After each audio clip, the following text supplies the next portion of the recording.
Hello friends, கோச்சாரத்தில் இப்பொழுது இந்த மாத கடைசி முதல் மீனராசி மண்டலத்தில் இருக்கக்கூடிய அந்த சாட்டர்ன் என்கிற சனி பகவான் வக்ர நிவர்த்தி அடைகிறார். மேலும் மீனராசியிலிருந்து மேஷ ராசிக்கு இவர் செல்வதற்கு ஜூன் மாதம் 2027 வருடம்தான் அடுத்த சனி பெயர்ச்சி என்பது நடக்கப் போகிறது. இப்போ இந்த சாட்டர்ன் என்கிற கிரகத்தை சிம்பல் ஆஃப் ஹியூமன் ஜஸ்டிஸ், அதாவது பாரபட்சமின்றி தண்டனையை வழங்கக்கூடிய ஒரு நீதிபதியாக, பிராப்த கர்மத்துக்கு அதிபதியாக, கர்மம் அப்படின்னா செயல், அந்த செயல் மூலம் நமக்கு கிடைக்கக்கூடிய ஒரு பிராப்தம், அதாவது அது ஒரு நல்ல பரிசா இல்லை தண்டனையா அப்படிங்கிறத அந்த செயல்தான் நிர்ணயம் செய்யும்.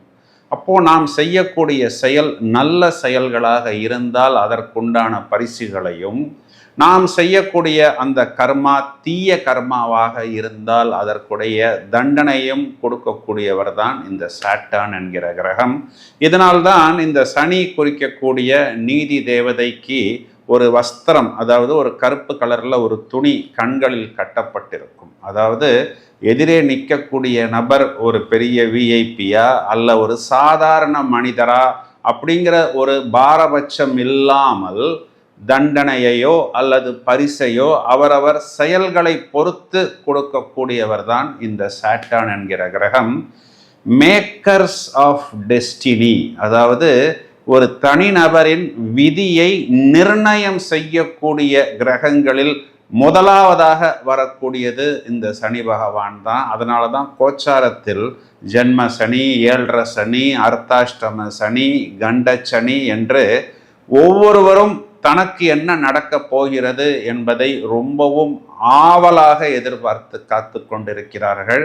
இதற்கு முன்பு இதே சனி பகவான் கோச்சாரத்தில் கடகராசியையோ, சிம்ம ராசியையோ, கன்னி ராசியையோ, விருச்சிக ராசியையோ, மகர ராசியையோ, கும்ப ராசியையோ எந்த அளவுக்கு பிரச்சனைகளை கொடுத்தார் அப்படிங்கிறது உங்களுடைய ஃப்ரெண்ட்ஸு இல்லை உங்கள் ரிலேஷன்ஸ் இப்போ நான் சொன்ன ராசிகளில் இருப்பாங்க. அவங்கள்ட்ட கேட்டிங்கன்னா ஒவ்வொருத்தரும் விதவிதமாக பிரச்சனைகளை சொல்லி கொண்டிருப்பார்கள்.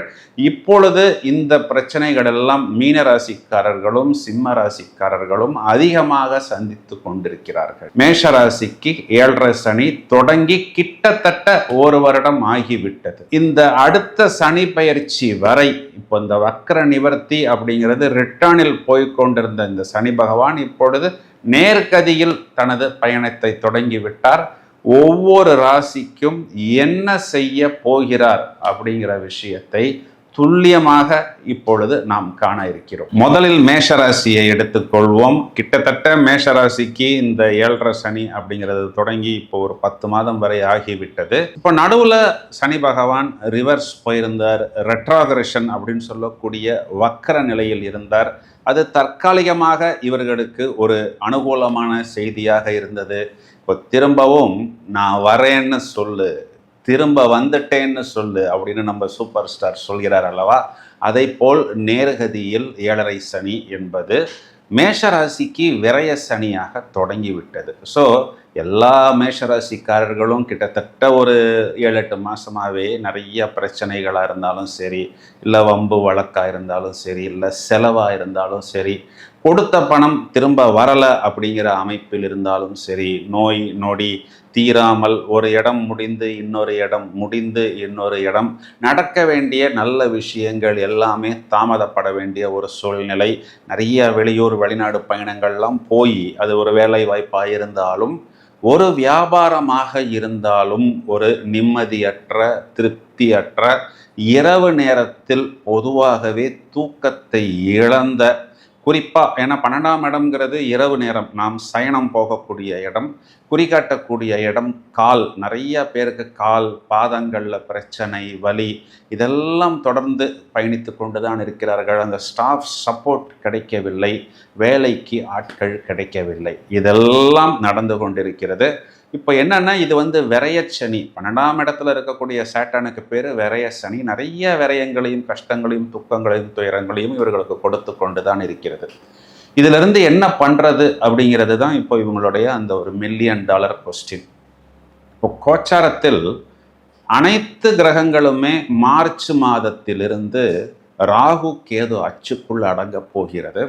இதிலிருந்து வெளியில் வர்றதுக்கு ஜூலை மாதம் 11 தேதிக்குத்தான் இந்த சுக்கிரன் புதன் இந்த கிரகங்கள் வெளியில் வரப்போகிறது. அப்போது அனைத்து ராசிகளுமே இந்த கால சர்ப்ப தோஷத்துக்குள் அடங்கும். அப்போ இந்த 4 மாத காலகட்டங்கள் இந்த சனி பகவான் நீர்த்து போயிடுவார். ஒரு மாதிரி சொல்லணும்னா டீஆக்டிவேட் ஆகி விடுவார், செயல்பட மாட்டார். ஜூன் மாதத்துக்கு பிறகு இந்த குரு பயிற்சி ஏற்படக்கூடிய காலகட்டங்களில் குரு உச்சமடைந்து அவர் சனி பகவானை 9வது பார்வையாக பார்க்க தொடங்கி விடுவார். அதுக்கப்புறம் குரு பகவான் ஒரு 3 மாதம் அதிசாரம் பெற்று சிம்ம ராசி மண்டலத்துக்குள் போனாலும் ராசியை பார்ப்பார். அதிசாரம் முடிந்து திரும்பவும் அவர் கடகத்துக்கு வந்தாலும் அடுத்த வருடம், அதாவது 2027 ஜூன் மாதம் வரை அவர் கடகமனையில் அமர்ந்து உங்களுடைய அந்த 7.5 சனியில் என்று சொல்லக்கூடிய அந்த விரய சனியை பார்த்து கொண்டு இருப்பார். அதில் என்ன நமக்கு ஒரு பெரிய ப்ளஸ் பாயிண்ட் அப்படின்னா, குரு பார்க்க கோடி நன்மை அப்படிங்கும் பொழுது இந்த சாட்டனுடைய நெகட்டிவ் எஃபெக்ட்ஸ் நீர்த்து போய்விடும். மார்ச் மாதம் 2026 முதல் ராகு கேது அச்சுக்குள் இந்த சனி பகவான் அடங்கி விடுவார். அப்போது இந்த டிசம்பர், ஜனவரி, பிப்ரவரி, மார்ச் கிட்டத்தட்ட இந்த 75 நாட்கள் மட்டும்தான் உங்களுக்கு இந்த 12ஆம் இடத்தில் இருக்கக்கூடிய அந்த சாட்டர்னின் எஃபெக்ட் உங்களுக்கு கிடைக்கும். இதுவே உங்களுக்கு ஒரு பெரிய பிளெஸ்ஸிங் அண்ட் டிஸ்கைஸ், ஒரு பெரிய பூன், அதாவது ஒரு பெரிய வரப்பிரசாதம் அப்படிங்கிற மாதிரி சொல்லலாம். இப்போது இந்த 2.5 வருஷம் 7.5 சனியில் கிட்டத்தட்ட இப்போ ஒரு 3-4 மாதம் வக்கரத்தில் போய்விட்டது. அடுத்த வருடமும் ஒரு 3-4 மாதம் வக்கரம் வந்துவிடும். ஒரு வருடத்திற்கு பக்கத்தில் குரு பார்வை அந்த சாட்டர்னின் மேல் விழுகிறது. அப்போ மற்ற ராசிக்காரர்களுக்கெல்லாம் நீங்கள் கேட்டு பார்த்தீங்க அப்படின்னா அவர்கள் அனுபவிக்கக்கூடிய அந்த நெகட்டிவ் எஃபெக்ட்ஸ் கம்பேர் பண்ணினா ஜஸ்ட்டு ஒரு 20 to 25% தான் மேஷராசிக்காரர்களுக்கு இந்த சாட்டானால் கிடைக்கக்கூடிய அந்த நெகட்டிவ் வைப்ரேஷன்ஸ் அப்படின்னு நம்ம எடுத்துக்கொள்ளலாம். ஓகே, இதுவே நமக்கு ஒரு பெரிய ப்ளஸ் பாயிண்ட். இப்போ நம்ம என்ன பண்ணணும் அப்படிங்கிறத இப்போ பார்ப்போம். இப்போ சாட்டர்ன் நமக்கு 2ஆம் இடம் அப்படின்னு சொல்லக்கூடிய வாக்குஸ்தானத்தை பார்க்க போகிறார். அப்போது நாம் கொடுக்கக்கூடிய வாக்கு என்ன, மேஷராசிக்காரர்கள் பொதுவாகவே ரொம்பவும் வேகமாகவும் ரொம்பவும் ஸ்பீடாகவும் மின்னல் வேகத்தில் சில நேரத்தில் யோசிக்காமல் செயல்படக்கூடிய அமைப்புங்கிறது கூட ஏற்படும். ஏன்னா இவங்க எல்லாமே ஒரு கமாண்டோ மாதிரி, ஒரு லீடர்ஸ் மாதிரி டக்குன்னு இவங்களுக்கு அந்த வேலை நடக்கணும். கம்பேரிட்டிவாக பார்த்தோம்னா இவங்களுக்கு அந்த பொறுமைங்கிறது கம்மியாகத்தான் இருக்கும். ஆனால் இது காலகட்டங்களில் நீங்கள் வழக்கமாக இருக்கக்கூடிய அந்த ஒரு ஸ்பீடில் செயல்படாமல் கொஞ்சம் பொறுமையாக நிதானமாக நாம் கொடுக்கக்கூடிய வார்த்தைகள் நாம் ஹானர் செய்ய முடியுமா அப்படிங்கிறத நீங்கள் பார்த்துக்கணும். இது உங்களுடைய ஒர்க்கு, ஜாபு, பிஸ்னஸ் சம்மந்தப்பட்ட விஷயங்களில் மட்டும் இல்லாமல் உங்களுடைய குடும்பத்தில் கூட சில நேரங்களில் நீங்கள் சொல்லக்கூடிய அந்த செயல்களால், வார்த்தைகளால் பிரச்சனைகள் வராமல் நீங்கள் உங்களை பத்திரமாக பார்த்து கொள்ள வேண்டும். 6ஆம் இடத்தை இந்த சாட்டர்ன் 7ஆம் பார்வையாக பார்ப்பதால் முடிந்தவரை கடன் தேவையான விஷயங்களுக்கு, அத்தியாவசியமான விஷயங்களுக்கு மட்டும் வாங்குவது புத்திசாலித்தனம். தேவையில்லாத கடன்களை தவிர்த்து விடுங்கள். ஏதாவது ஒரு சின்ன நோய் அப்படின்னா முதல்லையே போய் நீங்கள் அந்த மருத்துவரை பார்ப்பது புத்திசாலித்தனம்.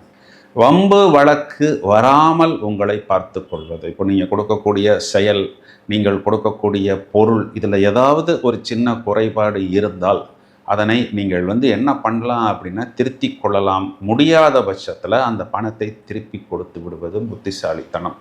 இந்த மாதிரி நீங்களாகவே உங்களை எந்த அளவுக்கு சேஃப்டி செய்ய முடியுமோ அந்த அளவுக்கு சேஃப்டி செய்து கொள்வது புத்திசாலித்தனம்.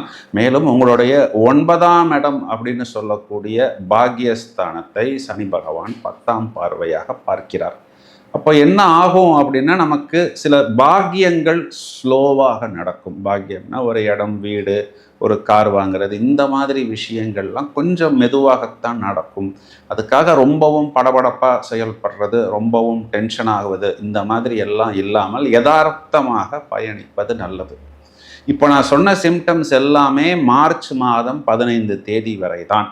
அதற்கப்புறம் இயற்கையாகவே இந்த சாட்டனுடைய நெகட்டிவ் இன்ஃப்ளூயன்சஸ் ஒரு 90% உங்களுக்கு கம்மியாகிவிடும்.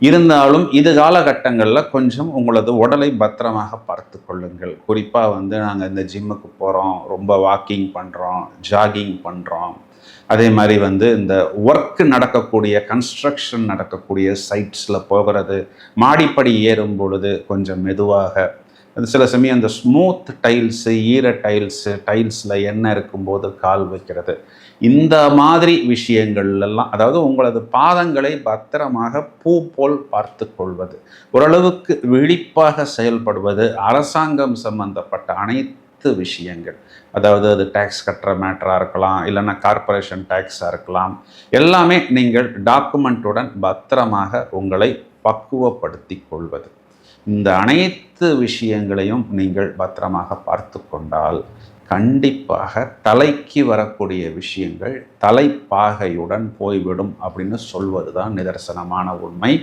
பரிகாரம் அப்படின்னு நம்ம எடுத்துக்கிட்டோம் அப்படின்னா, ஒரு முறை வாய்ப்பு கிடைத்தால் திருநள்ளாறு சென்று, அதாவது இந்த சாட்டனுடைய ஸ்தலம், சனி பகவானுடைய ஸ்தலம் அங்கே இருக்கிறது, சனிக்கிழமைகள்லையோ உங்கள் ஜென்ம நட்சத்திரம் வரக்கூடிய நாட்கள்லையோ போய் அந்த சனி பகவானுக்கு நீங்கள் ஒரு அர்ச்சனை, அன்னதானம், ஃபிசிக்கலி சேலஞ்சு பர்சன்ஸுக்கு உங்களால் முடிந்த அன்னதானம், சனிக்கிழமைகளில் இந்த துப்புரவு தொழிலாளர்கள், அதையும் தவிர இறைவனின் குழந்தைகள்னு சொல்லக்கூடிய இந்த ஆதரவற்ற குழந்தைகள், இவர்களுக்கெல்லாம் உங்களால் என்ன தானங்கள் செய்ய முடியுமோ, அதான் தர்மம் தலை காக்கும்னு எழுதியிருக்கிறாங்க இல்லையா, இந்த மாதிரி உங்களால் முடிந்த தானம். இப்போ ஒன்றும் இல்லை, நீங்கள் யூஸ் பண்ணின நோட் புக்ஸை அடுத்து அதே ஸ்டாண்டர்டில் வரக்கூடிய அந்த குழந்தைகளுக்கு நீங்கள் தானமாக கொடுத்தால் கண்டிப்பாக அது கூட அவர்களுக்கு ஒரு உதவியாக இருக்கும். வயதில் மூத்த நபர்கள், கைவிடப்பட்ட முதியோர்கள், உங்களால் என்ன சின்ன உதவி செய்ய முடியுமோ அதை மட்டும் செய்தால் போதுமானது. கண்டிப்பாக இனி வரக்கூடிய நாட்கள் மேஷராசிக்கு இப்பொழுது நான் சொன்ன பரிகாரங்கள் ஒரு கவச்சம் போல் இவர்களை பாதுகாக்கும்.